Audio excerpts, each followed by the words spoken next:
Welcome back to Uptime.com and to our video explanation of extended check settings. If you're not familiar with how to create a basic check from our main checks page, take a look at our videos on any of the basic checks setup to get started. Once you've configured the basic settings for your check: interval, URL, locations, and contacts, you can start to add even more customizations for how your check runs and for how and when you receive alerts. Most Uptime.com checks extended settings are universal, but they can vary based on check type. So for this example, we're going to stick with our NTP check. In the check window, we have multiple tabs which are General, Execution and SLA, Escalations, and Maintenance. Now let's move on to the Execution and SLA tab. The Execution and SLA tab is where you can customize thresholds for how you are alerted. As you can see, this page is split into two sections, which are the execution settings and SLA targets.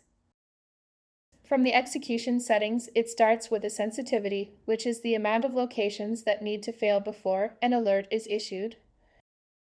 Number of retries is how many times your check will retry at your set interval before failing.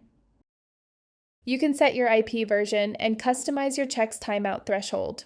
From the SLA target section, the target SLA values do not trigger alerts, but you can customize them to reflect your check's uptime and response time in relation to your targets on our SLA reports. If you want to add any notes, there is a notes field that will be sent with your check's alerts, and there is the option to toggle on or off to include this check in metrics. Next is our Escalations tab, which also works with your account's contacts. The Contact field under the General tab will alert your set contacts at the time your check fails. Escalations alert based on configured time.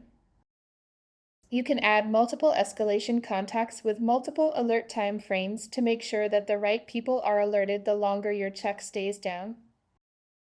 With the Repeat Times option, you can specify the number of times the escalation notification will be repeated.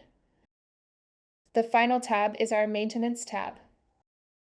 You can place the check under Maintenance now, or you can create a recurring maintenance schedule, which can be a one-off and based on weekly or monthly needs. Also on this page, there is an option to toggle on or off the stop check execution during maintenance mode. This completes our coverage of the extended check settings. For more information, check out the rest of our video library or reach out to us directly at support@uptime.com.